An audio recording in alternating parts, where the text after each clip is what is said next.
Shashtika kitchen. இன்றைக்கி நம்ம கிச்சனில் ஒரு முளைக்கட்டின ராகி இடியாப்பம் பண்ண போகிறோம். இந்த ராகியில் வந்து கால்சியமும் அயனும் அதிகமாக இருக்குது. வாரத்துக்கு ஒரு தடவை வந்து இந்த ராகி மாவில் வந்து நம்ம இடியாப்பமாக செஞ்சு சாப்பிடலாம். இனிப்பு பிடிக்காதவங்க இந்த மாதிரி ஒரு கார இடியாப்பமாக செஞ்சு சாப்பிடுவோம். இந்த டேஸ்ட் வந்து ரொம்ப நல்லாயிருக்கும்.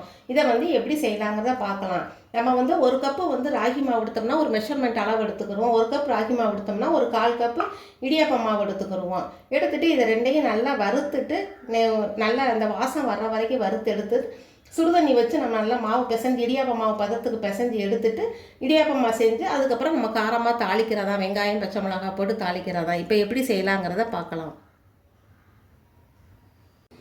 இப்போ நம்ம ஒரு கடாய் வச்சுருக்கோம். கடாய் நல்லா சூடாயிருச்சு. ஒரு ஸ்பூன் நெய் சேர்த்துருக்குறோம். இந்த நெய் நல்லா சூடாகணுன்னே நம்ம எடுத்து வச்சுருந்த ராகி மாவையும் இடியாப்ப மாவையும் வறுத்து எடுத்துக்கிடுவோம். அந்த ஸ்மெல்லு வர வரைக்கும் வறுத்துக்கலாம். வறுத்தோம்னா இடியாப்பம் வந்து ரொம்ப நல்லா சாஃப்டாகவும் இருக்கும், டேஸ்ட்டாகவும் இருக்கும். இடியாப்ப மாவையும் சேர்த்து வறுத்தரலாம். வறுத்துட்டு உப்பு போட்டு நம்ம சுடுதண்ணி வச்சு பிசையலாம். அடுப்பை வந்து கொஞ்சம் மீடியம் ஃப்ளேம்லேயே வச்சு வறுக்கலாம், இல்லைன்னா மாவு வந்து கருத்துரும் உங்களுக்கு. லைட்டாக ஒரு 5 நிமிஷம் வறுத்தா போதும். இப்போ மாவு நல்லா வறுத்துருச்சு, உங்களுக்கு அந்த வாசம் வந்துருச்சு. இதை ஆஃப் பண்ணிவிட்டு இதை வந்து வேறு ஒரு பாத்திரத்தில் நம்ம மாற்றிடுவோம். நல்லா மாவு கொஞ்சம் ஆறுனதுக்கப்புறம் நம்ம உப்பு போட்டு பிசைஞ்சு எடுக்கலாம் இடியாப்ப மாவு பதத்துக்கு.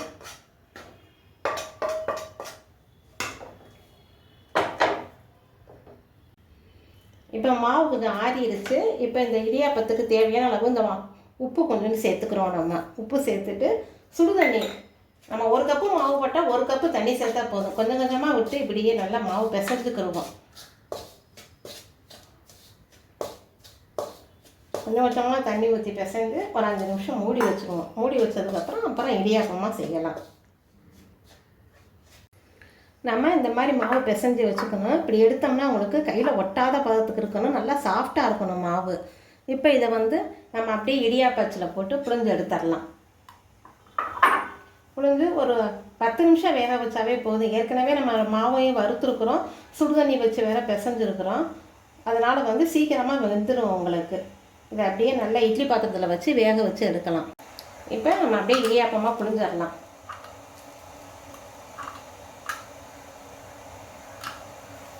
நல்லா பாருங்கள், உதிராமல் அப்படியே வருது. இடியாப்பம் ரொம்ப டேஸ்ட்டாகவும் இருக்கும், ரொம்ப நல்லாவும் இருக்கும் உங்களுக்கு.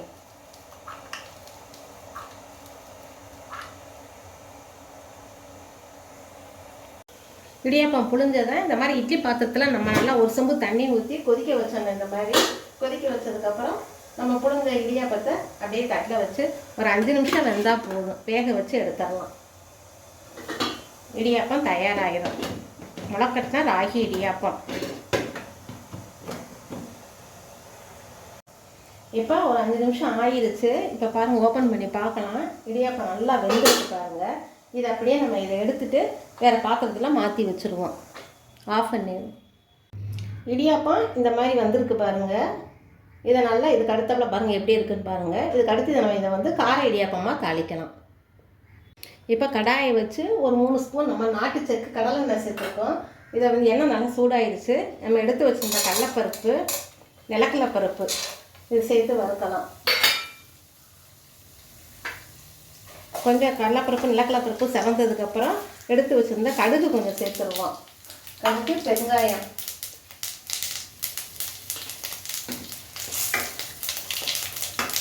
கட் பண்ணி வச்சுருந்த வெங்காயம், சின்ன வெங்காயம் அதையும் சேர்த்து வதக்கிடுவோம். வெங்காயம், பச்சை மிளகாய்,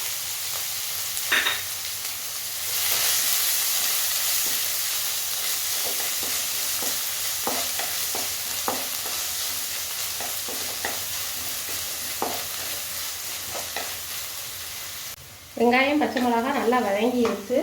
நம்ம கருவேப்பிலை கொஞ்சம் சேர்த்துக்கிடுவோம். கருவேப்பிலையும் சேர்த்து வதக்கிடலாம். நம்ம ஏற்கனவே எடுத்து வச்சுருந்தா ராகி இடியாப்பம் பாருங்கள் எப்படி இருக்குன்னு பாருங்கள். நல்லா உதிரி உதிரியாக இருக்கும். இதையும் சேர்த்து போட்டு அப்படியே வதக்கிடலாம். ஏற்கனவே நம்ம உப்பு போட்டு பிசைஞ்சிருக்கோம். கொஞ்சம் மட்டும் சால்ட்டு சேர்த்துக்கிடுவோம். காரம் கொஞ்சம் லைட்டாக பிடிக்கிறதுக்கு போதும். அடுப்பை வந்து நல்லா நம்ம குறைச்சி வச்சே செய்யலாம். இந்த கார இடியாப்பம் டேஸ்ட்டு வந்து ரொம்ப நல்லாயிருக்கும். இதில் வந்து உங்களுக்கு முட்டை வேணும்னா முட்டை கூட நீங்கள் சேர்த்துக்கோங்க. முட்டை விருப்பம் இல்லாதவங்க வெறும் வெங்காயம் பச்சை மிளகாயும் போட்டு அப்படியே கார இடியாப்பமாக தாளித்து சாப்பிடலாம்.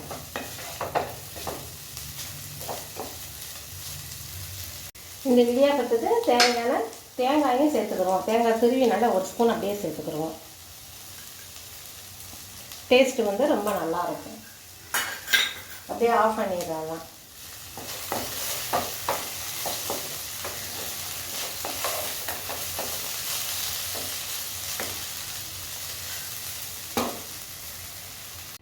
இடியாப்பம் ராகி கார இடியாப்பம் ரெடி ஆயிடுச்சு. செஞ்சு பாருங்கள். கொஞ்சம் எடுத்து நம்ம இனிப்பு கொஞ்சம் சேர்த்துருக்கோம்.